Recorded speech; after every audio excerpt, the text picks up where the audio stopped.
मैं थोड़े जे शब्दों विच दसना चाहांगा कि जिहड़ी दंद की खोड़ है उसके बारे कुछ रोचक गल्लां करनियां चाहांगा, क्योंकि हमेशा तुसीं सुनते आ रहे हो मिठा खाण नाल दंद खराब हो जाते हैं। मैं अपने संबोधन विच मिठे का नाम नहीं लेना, क्योंकि मैं हमेशा कहना कि मिठा तो खाना ही चाहिए, क्योंकि मिठे नाल ही एनर्जी मिलती है। पर मिठा खाना किद्दां उस थां ते आके ये चीज़ रुक जाती है। दंद की खोड़ दंद के सख्त हिस्सों का रोग है, जिहड़ा साडे मूँह विच सानू दिखाई दिंदा चिट्टे रंग का। एक ये सख्त टिशू है, एक ये थल्ले दूसरी लेयर सख्त है। सो मैं जदों भी कोशिश करदा अपने पेशेंट्स नूं समझाउण दी, तो मेरी यही गल हुंदी है कि मनुखी शरीर विच ये फरमेंटेशन की एक उदाहरण है। जिस तरह असी दुध नूं जाग लगा दिंदे आ ते सवेर तक दही बन जाता, उस तरह ही दंद की खोड़ मनुखी शरीर विच फरमेंटेशन होने की एक उदाहरण है। ये दंद के सख्त हिस्सों का रोग है। ये स्ट्रेप्टोकोकस परिवार के तेजाबी मादा पैदा करने वाले बैक्टीरिया तो उत्पन्न होने वाली बीमारी है। एक ऐसा रोग जब साडे दंद नूं लग जाता है, इसका इलाज भी कर दिता जाता है, पर ता जिंदगी जिहड़े इसके निशान है वो साडे दंदां ते बरकरार रहिंदे हैं। ऐसा रोग जिहड़ा हर समय विच वेख्या गया, हर जात विच देखा गया, हर वर्ग विच देखा गया। इतिहास गवाह है कि इस रोग का वर्णन साडे धार्मिक ग्रंथ महाभारत विच भी मिलता है। कि वो युग हुंदा सी जिस वेले एक खास जड़ी बूटी समोहनी नूं वरत्या जांदा सी ते जवाड़े ते दंदां ते वड्डे तो वड्डा ऑपरेशन कर दिता जांदा सी ते दुआरा उसनूं होश विच लिआउण लई संजीवनी की वरतों की जाती सी। तुसीं हैरान होवोगे कि उस समय विच भी एक्सरे का काम किया जाता सी। एक खास तरह का दरख्त हुंदा सी जिसनूं भी सभ्य राजा कहा जाता है। कहा जाता है कि उस दरख्त के तने विच एक नग हुंदा सी, जिस वेले व्यक्ति नूं उस दरख्त के सामने खड़ा कर दिता जाता सी तो उसका शरीर इस तरह अंदरले अंग इस तरह चमक उठते सन जिवें किसी रात वाले कमरे विच दीवा बाल दिता गया हो। पर अज के युग विच इन्हां जड़ी बूटियां की होंद का सानू नहीं पता। साडे भारतीय चिकित्सा के जिहड़े आगू डॉक्टर साहब बैठे ने आयुर्वेद चरक संहिता विच भी दंद की खोड़ का एक लंबा वर्णन मिलता है। फिर समय समय तो बुद्ध काल आया, मुगल काल आया, अंग्रेजी शासन आया। समय समय अनुसार इस दंद की खोड़ नूं समझण की कोशिश की गई। पर मैनूं बड़ा माण हुंदा कि कोविड दे विच वैक्सीनेशन के मोढी असीं आ, भारती हाँ। तो मैनूं लगता कि अज के युग विच दंद की खोड़ की वैक्सीनेशन तैयार करने की कोशिश की जा रही है। शायद उस विच भी भारत ही मल मारेगा। मुगल काल में शाही दंदान साज होया करते सन। सिर्फ दंदान साजी अमीर लोगों तक सीमित रहिंदी सी। इतिहास अपने आप को फिर दोहरा रहा है। मैं देख रहा कि डेंटिस्ट्री दोबारा इन्नी महंगी हो रही है। सिर्फ जिहड़े लोग उत्थे तक पहुँच कर सकते हैं उत्थों तक सीमित है। बुद्ध काल में इसनूं देवतियां दा करोप समझा जाता सी, जादू टोने किए जाते सन। इतिहास फिर अपने आप को दोहरा रहा है। हफ्ते च एक दो मरीज ऐसे मिल जाते हैं जिहड़े कहंदे असीं दाड़ ठुकवा के आ गए हैं। पर मैनूं पता हुंदा कि बड़ी आपातकालीन स्थिति इन्हां दे मूँह विच आने वाली है। पर ये इतिहास है, ये अपने आप को दोहराता है। हुण अज मैं इस सभा विच ਤੁਹਾਨੂੰ ਕਿਸੇ ਤਰ੍ਹਾਂ ਦਾ ਵਹਿਮ ਜਾਂ ਕਿਸੇ ਤਰ੍ਹਾਂ ਦੀ ਤੁਹਾਨੂੰ ਮੈਂ ਐਡਵਾਈਸ ਨਹੀਂ ਦੇਣਾ ਚਾਹੁੰਦਾ। ਤੁਸੀਂ ਸਾਰੇ ਬੜੇ ਰਾਈਪਨਡ ਐਕਸਪੀਰੀਅੰਸ ਨਾਲ ਮੇਰੇ ਸਾਹਮਣੇ ਬੈਠੇ ਹੋਏ ਹੋ, ਪਰ ਮੈਂ ਖੋੜ ਦੀਆਂ 3 ਸਥਿਤੀਆਂ ਬਾਰੇ ਤੁਹਾਡੇ ਨਾਲ ਵਰਣਨ ਕਰਨਾ ਚਾਹਾਂਗਾ। ਜੇਕਰ ਬਾਈ ਚਾਂਸ ਤੁਸੀਂ ਇਹ ਮੇਰਾ ਮੈਸੇਜ ਆਪਣੇ ਬੱਚਿਆਂ ਤੱਕ ਲੈ ਗਏ, ਆਪਣੇ ਬੱਚਿਆਂ ਦੇ ਬੱਚਿਆਂ ਤੱਕ ਲੈ ਗਏ, ਤਾਂ ਹੋ ਸਕਦਾ ਹੈ ਉਹਨਾਂ ਦੇ ਜੀਵਨ ਵਿੱਚ ਇਹੋ ਜਿਹੀ ਗੱਲ ਜਿਹੜੀ ਜਿਸ ਚੀਜ਼ ਨੂੰ ਅਸੀਂ ਭੁਗਤਿਆ ਉਹ ਨਾ ਆਵੇ। ਮੈਂ ਸ਼ੁਰੂ ਕਰਨ ਤੋਂ ਪਹਿਲੇ ਇਹ ਜ਼ਰੂਰ ਦੱਸਣਾ ਚਾਹਾਂਗਾ, ਪਾਵਾ ਸਾਹਿਬ ਵੀ ਮੰਨਣਗੇ ਇਸ ਗੱਲ ਨੂੰ ਕਿਉਂਕਿ ਇਹ ਇਸ ਸਥਿਤੀ ਦੇ ਵਿੱਚੋਂ ਨਿਕਲ ਚੁੱਕੇ ਹੈ, ਕਿ ਜਿਹੜੀ ਡੈਂਟਲ ਪੇਨ ਹੈ ਉਹ ਨੈਕਸਟ ਟੂ ਡਿਲੀਵਰੀ ਪੇਨ ਹੈ। ਇਸ ਧਰਤੀ ਉੱਤੇ ਸਭ ਤੋਂ ਵੱਡੀ ਦਰਦ ਜਿਹੜੀ ਹੈ ਉਹ ਬੱਚਾ ਜੰਮਣ ਦੀ ਹੈ, ਪਰ ਨੈਕਸਟ ਟੂ ਡਿਲੀਵਰੀ ਪੇਨ ਜੇ ਇਸ ਧਰਤੀ ਉੱਤੇ ਹੈਗੀ ਹੈ ਤਾਂ ਉਹ ਦੰਦ ਦੀ ਦਰਦ ਹੈ। ਦੰਦ ਦੀ ਦਰਦ ਜਿਸ ਵੇਲੇ ਹੁੰਦੀ ਹੈ ਬੰਦਾ ਰਸਤਾ ਭੁੱਲ ਜਾਂਦਾ, ਬੰਦੇ ਦੀ ਯਾਦਾਸ਼ਤ ਖਰਾਬ ਹੋ ਜਾਂਦੀ ਹੈ। ਕਈ ਵਾਰੀ ਮੈਂ ਦੇਖਿਆ ਮੇਰੇ ਕਲੀਨਿਕ ਦੇ ਬਾਹਰ ਆ ਕੇ ਦੰਦ ਵਿੱਚ ਵਿਅਕਤੀ ਫੋਨ ਕਰਦਾ, ਜੀ ਤੁਹਾਡਾ ਕਲੀਨਿਕ ਕਿੱਥੇ ਹੈ, ਕਿਉਂਕਿ ਸਰੀਰਕ ਤੇ ਮਾਨਸਿਕ ਪਰੇਸ਼ਾਨੀ ਦੀ ਸਿਖਰ ਹੁੰਦੀ ਹੈ ਉਸ ਵੇਲੇ ਜਿਸ ਵੇਲੇ ਵਿਅਕਤੀ ਨੂੰ ਦੰਦ ਦੀ ਦਰਦ ਹੁੰਦੀ ਹੈ। ਸਭ ਤੋਂ ਪਹਿਲੇ ਸਥਿਤੀਆਂ ਮੈਂ ਦੱਸਣਾ ਚਾਹੁੰਦਾ, ਜੇਕਰ ਅਸੀਂ ਪਹਿਚਾਨ ਲਈਏ ਤਾਂ ਅਸੀਂ ਇਸ ਐਮਰਜੈਂਸੀ ਤੋਂ ਬਚ ਸਕਦੇ ਹਾਂ। ਪਹਿਲੀ ਸਥਿਤੀ ਜਿਹੜੀ ਹੈ ਉਹ ਹੈ ਇੱਕ ਵਾਈਟ ਚਿੱਟਾ ਚੌਕੀ ਵਾਈਟ ਕਲਰ ਸਾਡੇ ਦੰਦ ਉੱਤੇ ਅਪੀਅਰ ਹੁੰਦਾ। ਬੜੀ ਰਿਸਰਚ ਹੋ ਰਹੀ ਹੈ ਇਸ ਦੇ ਉੱਤੇ, ਇਸ ਨੂੰ ਅਮਰੀਕਨ ਡੈਂਟਲ ਐਸੋਸੀਏਸ਼ਨ ਇਸ ਵਾਈਟ ਸਪੌਟ ਦੇ ਉੱਤੇ ਬੜੀ ਰਿਸਰਚ ਕਰ ਰਹੀ ਹੈ। ਬੜਾ ਇਸ ਵਾਈਟ ਸਪੌਟ ਨੂੰ ਟ੍ਰੀਟ ਕਰਨ ਦੀ ਸਫਲਤਾ ਬੜੀ ਹੋ ਗਈ ਹੈ। ਮੈਂ ਅੱਜ ਤੁਹਾਡੇ ਨਾਲ ਸਾਂਝੀ ਕਰਨਾ ਚਾਹੁੰਦਾ ਕਿ ਇਸ ਖੋੜ ਦੀ ਇਸ ਸਥਿਤੀ ਨੂੰ, ਜਿਵੇਂ ਮੇਰੇ ਸਾਹਮਣੇ ਛੋਟੇ ਬੱਚੇ ਬੈਠੇ ਹੈ, ਵਾਈਟ ਸਪੌਟ ਜੇਕਰ ਇਹ ਡਿਟੈਕਟ ਕਰ ਲੈਣ ਤਾਂ ਉਹਨਾਂ ਦਾ ਦੰਦ ਸਿਰਫ ਟ੍ਰੀਟਮੈਂਟ ਹੀ ਨਹੀਂ ਕੀਤਾ ਜਾ ਸਕਦਾ, ਬਲਕਿ ਜ਼ਿੰਦਗੀ ਭਰ ਲਈ ਉਹ ਦੰਦ ਖੋੜ ਨਿਰੋਧਕ ਹੋ ਸਕਦਾ ਹੈ। ਵਾਈਟ ਸਪੌਟ ਇੱਕ ਐਸੀ ਸਥਿਤੀ ਹੈ ਜਿਸ ਵੇਲੇ ਡੈਂਟਲ ਸਰਜਨ ਨੂੰ ਕਿਸੇ ਵੀ ਤਰ੍ਹਾਂ ਦੀ ਡਰਿਲ ਜਾਂ ਇੰਜੈਕਸ਼ਨ ਵਿਅਕਤੀ ਨੂੰ ਲਗਾਉਣ ਦੀ ਜ਼ਰੂਰਤ ਨਹੀਂ ਪੈਂਦੀ। ਸਾਡੇ ਕੋਲ ਹੁਣ ਅਜਿਹੇ ਟ੍ਰੀਟਮੈਂਟ ਉਪਲਬਧ ਹੈ ਇਸ ਵਾਈਟ ਸਪੌਟ ਦੇ ਕਿ ਅਸੀਂ ਉਸ ਦੰਦ ਨੂੰ ਜ਼ਿੰਦਗੀ ਭਰ ਲਈ ਖੋੜ ਨਿਰੋਧਕ ਕਰ ਸਕਦੇ ਹਾਂ। ਪਰ ਗੱਲ ਹੈ, ਹੁਣੇ ਸਰ ਕਹਿ ਰਹੇ ਸੀ ਕਿ ਸੈਲਫ ਅਵੇਅਰਨੈਸ ਹੋਣੀ ਚਾਹੀਦੀ ਹੈ। ਮੈਡੀਟੇਸ਼ਨ ਦੇ ਵਿੱਚ ਇਹੀ ਸਿਖਾਇਆ ਜਾਂਦਾ ਹੈ ਕਿ ਅਸੀਂ ਆਪਣੇ ਆਪ ਦੀ ਜੇਕਰ ਮੁਲਾਕਾਤ ਸਮੇਂ ਸਿਰ ਕਰ ਲਈਏ ਤਾਂ ਅਸੀਂ ਕਿਸੇ ਵੀ ਆਪਾਤਕਾਲੀਨ ਸਥਿਤੀ ਨੂੰ ਅਸੀਂ ਜੂਝ ਸਕਦੇ ਹਾਂ ਉਸ ਦੇ ਨਾਲ। ਪਰ ਜੇਕਰ ਵਾਈਟ ਸਪੌਟ, ਡਾਕਟਰ ਸਾਹਿਬ ਪਤਾ ਕਿੱਦਾਂ ਕਰਨਾ ਹੈ? ਕੁਦਰਤ ਨੇ ਸਾਨੂੰ ਅੱਖਾਂ ਦਿੱਤੀਆਂ, ਸਾਨੂੰ ਜੀਭ ਦਿੱਤੀ ਹੈ।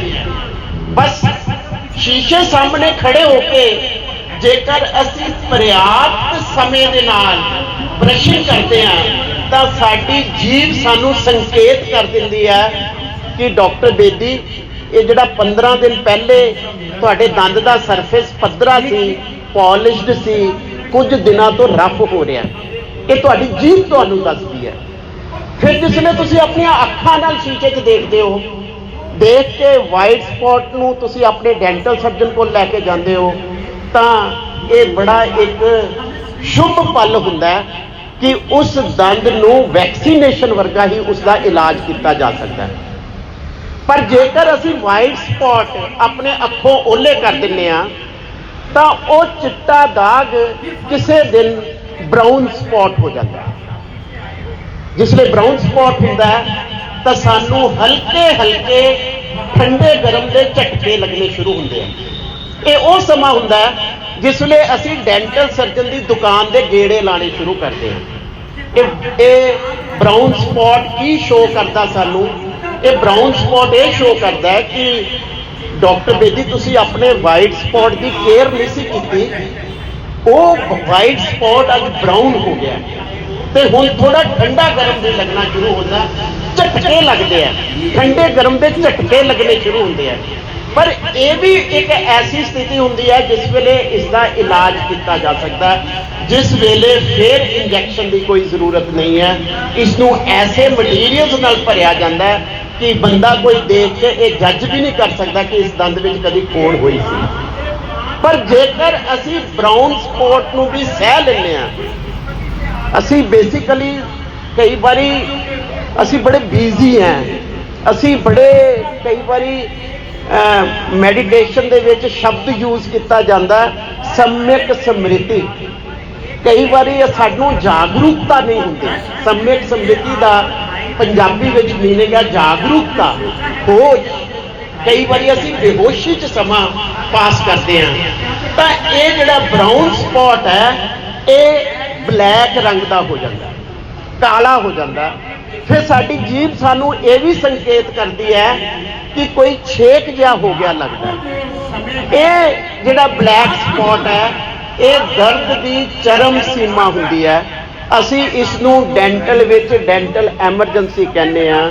ਤਕਰੀਬਨ 90% ਭਾਰਤੀ ਇਸ ਸਥਿਤੀ ਵਿੱਚ ਸਾਡੇ ਕੋਲ ਸਾਡੀ ਡੈਂਟਲ ਚੇਅਰ ਤੇ ਬੈਠਦੇ ਆ। ਫਿਰ ਦੁਬਾਰਾ ਦੁਹਰਾਵਾਂਗਾ ਕਿ ਮਾਨਸਿਕ ਪਰੇਸ਼ਾਨੀ ਦੀ ਸਿਖਰ ਹੁੰਦੀ ਹੈ ਉਸ ਵੇਲੇ, ਤੇ ਤਕਰੀਬਨ 50% ਵਿਅਕਤੀ ਆਪਣੇ ਦੰਦ ਤੋਂ ਸਦਾ ਲਈ ਵੰਚਿਤ ਹੋ ਜਾਂਦੇ ਆ, ਕਿਉਂਕਿ ਉਹ ਹਰ ਹਾਲਤ ਵਿੱਚ ਜਲਦੀ ਕੁਇਕ ਉਹ ਉਸ ਦਾ ਇਲਾਜ ਕਰਨਾ ਚਾਹੁੰਦੇ ਆ, ਤੇ ਉਸ ਦਾ ਕੁਇਕ ਤੇ ਜਲਦੀ ਇਲਾਜ ਜਮਹੂਰੀ ਹੁੰਦਾ ਹੈ। ਸੁਸ਼ਰਤ ਨੇ ਆਪਣੀ ਪੁਸਤਕ ਸੁਸ਼ਰਤ ਸੰਹਿਤਾ ਵਿੱਚ ਜਮਹੂਰ ਨੂੰ ਸਵਸਥਿਕਾ ਕਿਹਾ, ਯਾਨੀ ਐਸਾ ਇੰਸਟਰੂਮੈਂਟ ਜਿਹੜਾ ਸਾਨੂੰ ਸਿਹਤ ਦਿੰਦਾ ਹੈ।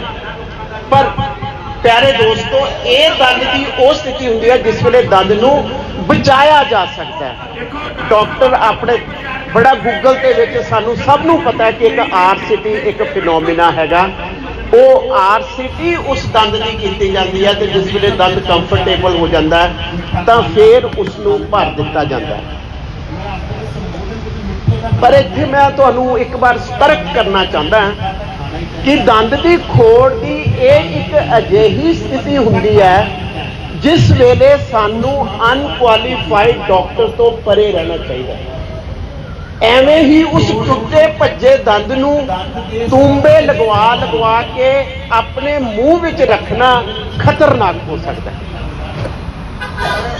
ਡੈਂਟਲ ਸਾਇੰਸ ਨੇ ਸਿੱਧ ਕੀਤਾ ਹੈ ਕਿ ਟਬੈਕੋ ਬੀਟਲ ਨਟ ਹੈਬਿਟ ਤੋਂ ਬਾਅਦ, ਵੈਸੇ ਤਾਂ ਮੁੱਖ ਕਾਰਨ ਹੈ ਤੰਬਾਕੂ ਤੇ ਤੰਬਾਕੂ ਵਰਗੀਆਂ ਵਸਤਾਂ ਖਾਣ ਨਾਲ ਕੈਂਸਰ ਹੁੰਦਾ ਹੈ, ਪਰ ਹੁਣ ਡੈਂਟਲ ਸਾਇੰਸ ਨੇ ਇਹ ਸਿੱਧ ਕੀਤਾ ਹੈ ਕਿ ਕੌਨਸਟੈਂਟ ਇਰੀਟੇਸ਼ਨ ਕੈਂਸਰ ਦਾ ਇੱਕ ਵੱਡਾ ਕਾਰਨ ਹੈ। ਜੇਕਰ ਅਸੀਂ ਆਪਣੀ ਜਾਗਰੂਕ ਹਾਂ, ਸਾਨੂੰ ਪਤਾ ਹੈ ਕਿ ਸਾਡੇ ਮੂੰਹ ਵਿੱਚ ਇੱਕ ਟੁੱਟਾ ਭੱਜਿਆ ਦੰਦ ਹੈ, ਮੈਂ ਜਾਨਾ ਅਨਕੁਆਲੀਫਾਈਡ ਬੰਦੇ ਕੋਲ, ਉਹ ਤੂੰਬਾ ਲਗਾਉਂਦਾ ਹੈ, ਦੰਦ ਬਚਾਈ ਜਾਂਦਾ ਹੈ, ਪਰ ਉਹਦਾ ਜਿਹੜੀ ਸ਼ਾਰਪ ਐਜ ਹੈ ਉਹ ਮੂੰਹ ਦਾ ਕੈਂਸਰ ਕਰ ਸਕਦਾ ਹੈ। ਮੂੰਹ ਦਾ ਕੈਂਸਰ ਨਹੀਂ ਕਰੇਗਾ ਤਾਂ ਕੁਝ ਪ੍ਰੀ ਕੈਂਸਰਸ ਬਿਮਾਰੀਆਂ ਹੁੰਦੀਆਂ ਜਿਵੇਂ ਲਿਕੋਪਲੇਕੀਆ, ਰਿਥਰੋਫਰੇਕੀਆ, ਸਬਮਿਊਕੋਸ ਫਾਈਬਰੋਸਿਸ, ਕੈਂਸਰ ਇਨ ਸੀਟੂ, ਇੱਕ ਅਜਿਹੀਆਂ ਕੈਂਸਰਸ ਪ੍ਰੀ ਕੈਂਸਰਸ ਬਿਮਾਰੀਆਂ ਹੈਗੀਆਂ ਜਿਹੜੀਆਂ ਸਾਨੂੰ ਦੰਦਾਂ ਦੇ ਪ੍ਰਤੀ ਜੀਵਨ ਭਰ ਲਈ ਹੈਂਡੀਕੈਪ ਕਰ ਸਕਦੀਆਂ। ਤੇ ਇਹ ਸਾਡਾ ਆਪਣਾ ਅਵਲੋਕਨ ਹੈ ਕਿ ਜੇਕਰ ਸਾਡੇ ਮੂੰਹ ਵਿੱਚ ਕੋਈ ਸ਼ਾਰਪ ਐਜ ਹੈ, ਉਹ ਸ਼ਾਰਪ ਐਜ ਕੋਈ ਇਲ ਫਿਟਿੰਗ ਡੈਂਚਰ ਵੀ ਹੋ ਸਕਦਾ ਹੈ, ਉਹ ਸ਼ਾਰਪ ਐਜ ਕੋਈ ਗਲਤ ਢੰਗ ਨਾਲ ਬਣਾਈ ਹੋਈ ਕੈਪ ਵੀ ਹੋ ਸਕਦੀ ਹੈ, ਉਹ ਸ਼ਾਰਪ ਐਜ ਕੋਈ ਕੈਲਕੂਲਸ ਵੀ ਹੋ ਸਕਦਾ ਹੈ। ਜੇਕਰ ਸਾਨੂੰ ਸਾਡੇ ਮੂੰਹ ਦੇ ਵਿੱਚ ਸ਼ਾਰਪ ਐਜ ਪਤਾ ਲੱਗਦਾ ਤੇ 3 ਹਫ਼ਤਿਆਂ ਤੋਂ ਵੱਧ ਉਸ ਦਾ ਸਮਾਂ ਹੋ ਗਿਆ, ਕਈ ਤਰ੍ਹਾਂ ਦੀਆਂ ਅਸੀਂ ਦਵਾਈਆਂ ਲਈਆਂ, ਉਹ ਸ਼ਾਰਪ ਐਜ ਦੇ ਨਾਲ ਜਿਹੜਾ ਅਲਸਰ ਹੋਇਆ ਸਾਡੀ ਜੀਭ ਤੇ ਠੀਕ ਨਹੀਂ ਹੋਇਆ, ਤਾਂ ਸਾਨੂੰ ਕੁਆਲੀਫਾਈਡ ਡਾਕਟਰ ਕੋਲ ਜਾਣਾ ਚਾਹੀਦਾ ਤਾਂ ਕਿ ਉਸ ਦਾ ਸਮੇਂ ਸਿਰ ਜਿਹੜਾ ਉਸ ਦਾ ਇਲਾਜ ਹੈ ਉਹ ਕਰ ਲਿਆ ਜਾਵੇ। ਮੈਂ ਇਹ ਗੱਲ ਜ਼ਰੂਰ ਕਹਿਣਾ ਚਾਹੁੰਦਾ ਕਿ ਜਿਹੜੇ ਅਨਕੁਆਲੀਫਾਈਡ ਜਾਂ वैसे ही डॉक्टर बने हुए हैं, उन्होंने दंद की खोड़ की इस स्थिति का बिल्कुल ज्ञान नहीं होता। वो तुसी जिस तरह कहते हो तुसी वो उस तरह उसनू करी जाते हैं, तो वो जी कॉन्सटेंट इरीटेशन है वो सानू कैंसर या प्री कैंसरस कर सकती है। तकरीबन पावा साहब 47% जोड़ा टोटल कैंसर है वो मूँह का कैंसर है। तो मूँह के कैंसर का जेकर सक्सैसफुल इलाज भी कर दिता जाए, वधिया सर्जरी हो जाए, वधिया रेडिएशन हो जाए, वधिया कीमोथेरेपी हो जाए, तब 5 ईयर सर्वाइवल है। बस 5 साल ਲਈ ਸਾਡੀ ਜਿਹੜੀ ਜ਼ਿੰਦਗੀ ਹੈ। मैं 40 साल तो प्रैक्टिस कर रहा, मैं बड़े लोग सिर्फ इस छोटे जे कारण करके मरते देखे हैं। मैं बड़े लोग एग्जीक्यूटिव लोग ਜਿਹੜੇ कि बड़ी हाई पोस्टां ਦੇ ਉੱਤੇ है, मैं सिर्फ इस करके मरते देखे हैं कि वो टबैको बीटल नट हैबिट के आदी सी। वो सिर्फ आप ही आदी नहीं होंगे। जिस वेले तुसी उन्हां दे ऑफिस जाते हो, नाल तुहानू भी ऑफर दी जाती है पान पराग की, तो पान पराग जिहड़ा हैगा, पान मसाला, सिगरेट, बीड़ी, टबैको, ये आंध्रा प्रदेश के विच एक जिला जिथे उल्टी सिगरेट पीण का रिवाज है। वो पहले सीधा कश खिंचते हैं, फिर जलिया होया पासा अपने मुंह में ला देंगे। वर्ल्ड हैल्थ ऑर्गेनाइजेशन ने यह सिद्ध किया कि भारत के उस एरिया दे विच जिहड़ा ओरल कैंसर है वो क्यों है। सो इतनी वड्डी आपदा साडे उत्ते आ सकती है जेकर असी खोड़ नूं, डेंटल केरीज नूं, डेंटल कैविटीज़ नूं संजीदगी नाल नहीं लैंदे। ਜਿਹੜੇ कम से कम ਜਿਹੜੇ ਸਾਡੇ ਬੱਚੇ ਆ, ਸਾਡੇ ਬੱਚਿਆਂ ਦੇ ਬੱਚੇ ਆ, ਉਹਨਾਂ ਨੂੰ ਜ਼ਰੂਰ ਅਵੇਅਰ ਕਰਨਾ ਚਾਹੀਦਾ, ਕਿਉਂਕਿ ਆਧੁਨਿਕ ਯੁੱਗ ਦੀ ਜਿਹੜੀ ਸੰਤਾਨ ਹੈ ਉਹਨਾਂ ਦਾ ਸਮੇਂ ਦਾ ਦੂਜਾ ਨਾਮ ਪੈਸਾ ਹੈ।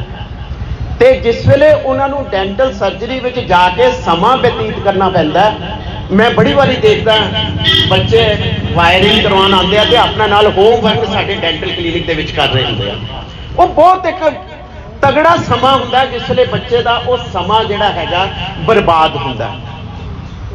हुण सब तो वधिया गल है इलाज नूं भुल जाओ।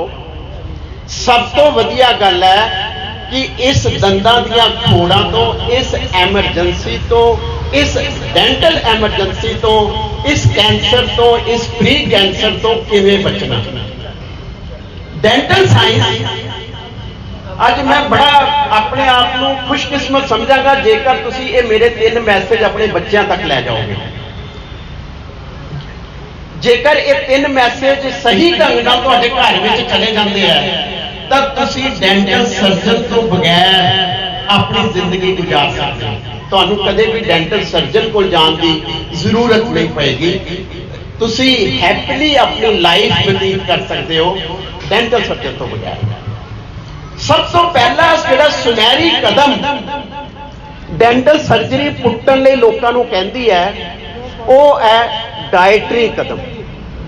डाइट विच ही क्यों छिपिया होया साडा भोजन साडी मानसिक संतुष्टि दिंदा, भोजन सानू समाजिक खुशी दिंदा, भोजन साडे रोगां नाल सानू लड़न दी समर्था बख्शदा, भोजन साडियां कोशिकावां दी मुरम्मत करदा है, भोजन साडियां कोशिकावां नवीआं बनाउंदा है, भोजन सानू शक्ति दिंदा। पर यही भोजन दंद की खोड़ का कारण है। इस भोजन विच एक तत्त फर्मेंटेबल कार्बोहाइड्रेट हुंदा है। फर्मेंटेबल कार्बोहाइड्रेट की मैं उदाहरण, डॉक्टर साहब प्रोटीन खाने हैं, कार्बोहाइड्रेट खाने हैं, फैट्स खाने हैं, मिनरल्स खाने हैं, विटामिन खाने हैं, इस सारी डाइट एक भोजनी तत्त है जिसनों असी फर्मेंटेबल कार्बोहाइड्रेट कहते हैं। उस फर्मेंटेबल कार्बोहाइड्रेट नूं ये तीनों छोटे बच्चे खाते होंगे। बेटे मेरी तरफ देखना, जो फर्मेंटेबल कार्बोहाइड्रेट्स हैं उसकी उदाहरण मीठा, मीठे से बनी हुई चीज़ें, चॉकलेट, टॉफ़ी, कोला ड्रिंक, और अनेक तरह के जो जंक फूड हैं। कसूर इन भोजन का नहीं है, इन फर्मेंटेबल कार्बोहाइड्रेट का नहीं है, कसूर है इनकी समृद्धता का। ये ऐसे कार्बोहाइड्रेट्स हैं, फर्मेंटेबल कार्बोहाइड्रेट्स हैं, जो हमारे दांत से लगातार चिपका रह सकते हैं। आप हैरान होंगे कि विद इन सेकेंड ये तेजाब बनाना शुरू कर देते हैं और मुंह को न्यूट्रल करने के लिए उसको 15 मिनट लगते हैं। लेकिन हमारा बच्चा 15 मिनट वेट नहीं करता, अगला चॉकलेट अपने मुंह में फेंक देता है। अभी उसका तेजाब न्यूट्रलाइज हुआ नहीं होता, उसका अगला चॉकलेट, अगली टॉफी उसके मुंह में चले जाती है और अभी वो 15 मिनट नहीं बीते होते, एक और चॉकलेट उसके अंदर चला जाता है और सारा दिन उसके दांत तेजाब में भीगे रहते हैं। Doctor W.D. मिलर ने इस रिसर्च को किया था 1880-1890 में, उनको इसके लिए सम्मानित भी किया गया था कि ये जो भोजन है, जो फर्मेंटेबल कार्बोहाइड्रेट है, अगर हम याद रखें, आपको एक मैं पहाड़ा बताता हूं, ये नहीं कहना, मैं नहीं कहूंगा कि आप चॉकलेट बंद कर दो, चॉकलेट खानी है, लेकिन याद रखना है मैंने चॉकलेट खाई है, मैंने चॉकलेट खाई है, मैंने चॉकलेट खाई है, मैंने चॉकलेट खाई है। 15 मिनट से पहले ओरल रिंसिंग कर लेनी है। अगर हम ओरल रिंसिंग कर लेते हैं, कुरला कर लेते हैं या ब्रश कर लेते हैं, तो ये जो फर्मेंटेबल कार्बोहाइड्रेट हैं हमें शक्ति नहीं पहुंचाती। Doctor W.D. मिलर ने एक और एनालिसिस किया था कि जो हम इंटरमील ईटिंग करते हैं, यानी नाश्ते के रूप में, अब बड़ों पर बात आ रही है, मेरे पर बात आ रही है, हम भी अपने ऑफिस में यही काम करते हैं, जिसको हम इंटरमील ईटिंग कहते हैं। बीच जो समय बचता है, दोस्त आ गया मिलने, पावर हाउस मिलने के लिए, तो चाय आ जाती है और इंटरमील मीटिंग होने लगती है।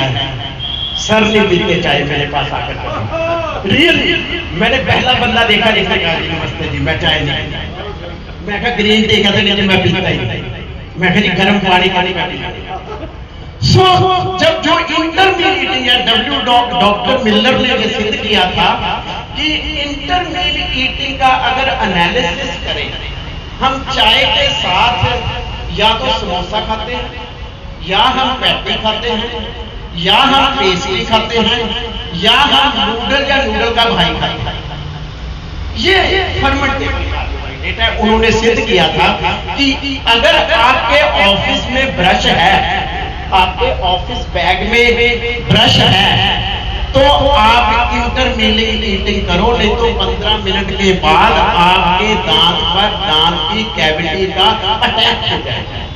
अगर आपको याद है कि 15 मिनट में मैंने खाया है ये इंटरमील ईटिंग, आप रिंस कर लेते हो, आप देखते हो कई लोगों के दांत बिल्कुल नहीं कभी खराब होते, बाई चांस मैं कहूंगा पिछले जन्मों का उनका कर्म होता है, जिनको हैबिट बनती है, जैसे सर बैठे हुए हैं, तो वो उनको जो ओरल हैबिट्स हैं उनकी वो अच्छी होती हैं।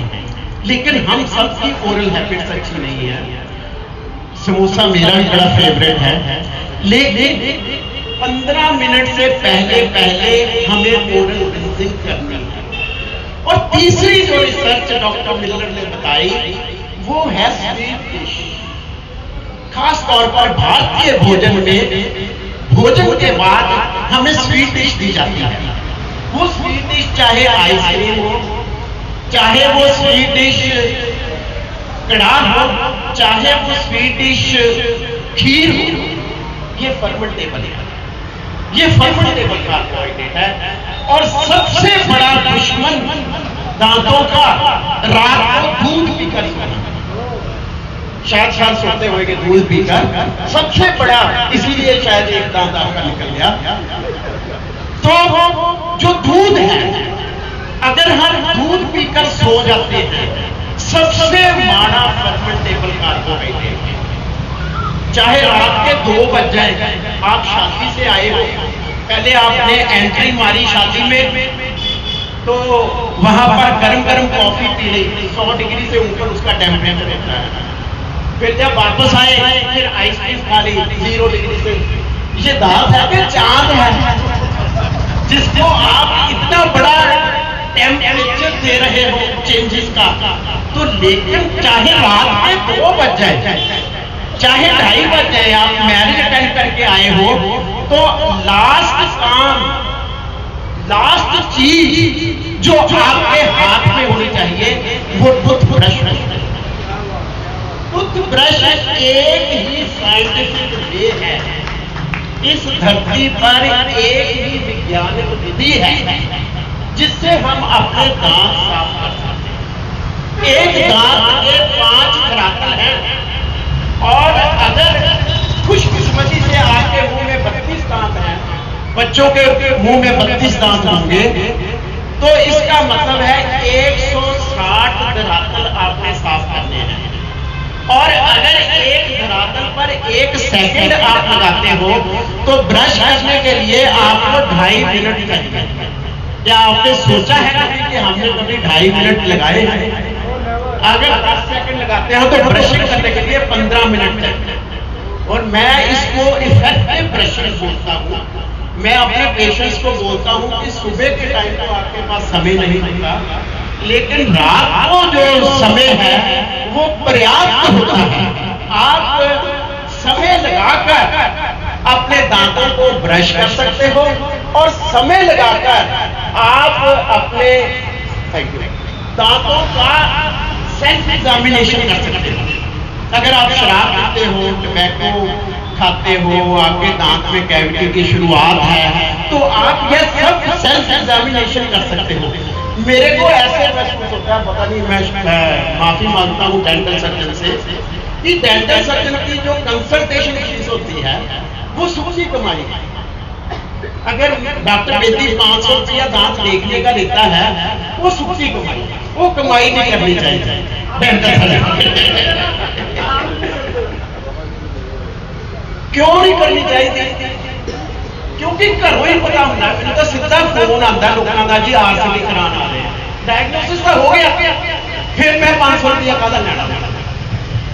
देखो डॉक्टर साहब अपना खुद ही प्रचार कर रहे हैं, कंसल्टेशन नहीं करते। बिल्कुल डॉक्टर साहब भी मनणगे कि डेंटल सर्जरी में जी कंसल्टेशन फीस है वो सुखी कमाई है, वो नहीं होनी चाहिए। सारे लोग अवेयर है, उन्होंने पता होता, फोन करके आते हैं कि डॉक्टर साहब दाढ़ कढ़ाना आ रहे हैं, वो फोन करते हैं कि डॉक्टर साहब अकल दाढ़ कढ़ाना आ रहे हैं, वो फोन करके आते हैं कि डॉक्टर साहब आरसीटी करवाना आ रहे हैं। डायग्नोसिस तो घर ही हो गया, फोन कॉल पर डायग्नोसिस हो गया। पर फिर भी जेकर असी ब्रश वधिया ढंग नाल करते हैं तो पेस्ट की कोई महत्ता नहीं। पानी एक आइडियल पेस्ट है जेकर तुहानू ब्रश करना। पेस्ट दे विच भी है, मैनीटोल है, एब्रेसिव है, कोई लोड़ नहीं है उसकी। जेकर तुहानू ब्रश करना सिर्फ 1 मिनट तुहानू ब्रशिंग आ जाए। मैं कहना सिर्फ वो डॉक्टर जी ब्रशिंग करनी सिखा दो सानू 1 मिनट मेरी एक लाइन बोलन नाल तुहानू ब्रशिंग आ जाए कर दिया। ब्रश करने वेले एक गल याद रखो, ऑपोजिट रूल, उल्टा उल्टा पुल्टा कहते हो, उल्टा। जिसले ब्रश जिसले बच्चे इन्हों अज ब्रशिंग सिखानी है तो इन्हों इको ही शब्द कहना कि अपने अंदर दोहराओ, वो शब्द है ऑपोजिट। मतलब जिस वेले ऊपर वाला जबाड़ा साफ करना तब थल्ले वाले, जिस वेले थल्ले वाला जबाड़ा साफ करना तब ऊपर वाला। ब्रश जिहड़ा हैगा वो राइट लेफ्ट नहीं करना। इस तरह बूट पॉलिश करते हैं, दंद नहीं साफ करते। ब्रशिंग करके ही तुसी कुछ ऐसा अपने दंदा उत्ते करके आ जाते हो कि डेंटल सर्जन की कमाई शुरू हो जाती है। पावा साहब तो हुणे मैं 25,000 रुपया कमाया। सिर्फ क्यों कमाया? क्यों आया? क्योंकि इन्होंने ब्रशिंग नहीं आती। नहीं और अच्छा वो बंदा दसे कोई जरा ब्रश करदा कोई नो नेवर करदा दसो सुझदा ही नाम दे पगला लो और कौन करदा? बिल्कुल very good so many person दे रहा है। मैंने देखा है even medical doctors they don't know how to brush. The method is you are to clean 5 surfaces of your tooth. Count करना है, जो बैक्टीरिया है वो किसी भी धरातल को माफ नहीं करता। दंद का एक बाहर वाला सरफेस, एक अंदर वाला सरफेस, जिथे दो पड़ोसी दंद आपस में मिलते हैं वो दो सरफेस, जिथे रोटी असीं रख के खाने हैं वो सरफेस, 5 धरातल एक दंद दे बनते हैं। ते एक दंद के उत्ते तुसीं 1 सैकंड तक कम से कम लगाओ। अमेरिकन डेंटल एसोसिएशन की एक रिसर्च हुई है, ब्रशिंग टाइम मैं कंक्लूड कर लगा गल नूं। अमेरिकन डेंटल एसोसिएशन की रिसर्च हुई है, उन्होंने सिद्ध किया कि कोई बंदा 2 मिनट तो बाद अपने मुंह में ब्रश बर्दाश्त नहीं करता। सो मैं इस अपनी लास्ट लाइन के नाल मैं अपना संबोधन खत्म करता। प्यारे दोस्तों, जिहड़ा साडा मूँह है ये मंदिर है, ਇਹਦੇ ਵਿੱਚ 32 देवता मौजूद है। जिस तरह ਅਸੀਂ मंदिर की पूजा करते हैं, मंदिर की सफाई करते हैं, उस तरह सानू इस मूल मंदिर को साफ करना है। धन्यवाद, thank you, thanks a lot. बहुत अच्छा लगा। डॉक्टर साहब ने इतनी मेडिकल इन्फॉर्मेशन देते हैं, इतनी मेडिकल नॉलेज देते हैं, तालियां तो बहुत बढ़िया, तालियां तो थैंक यू डॉक्टर साहब।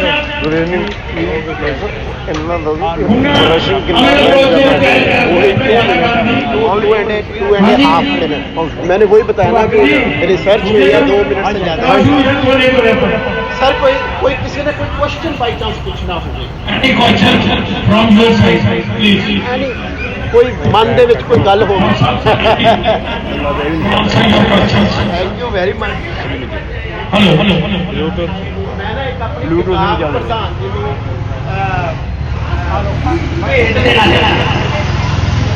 मैं अपनी 2 किताबां मैं दंदा दे मैं प्रधान जी को अज भेज अज बड़ा टाइम है, समा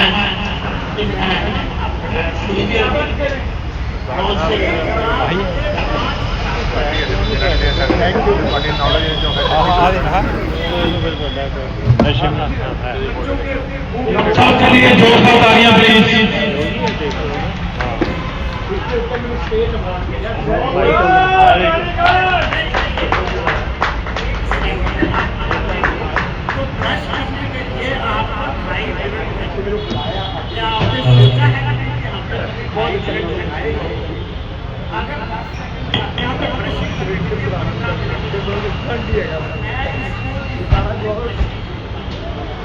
इससे पहले कि जो हमारा आज का मेन फंक्शन है उसको हम मिलकर सभी सेलिब्रेट करें, एक नगमा आपके समक्ष मिस्टर भाई हेलो यार चल प्रस्तुत करने के लिए जा रहे हैं। चल नहीं रहना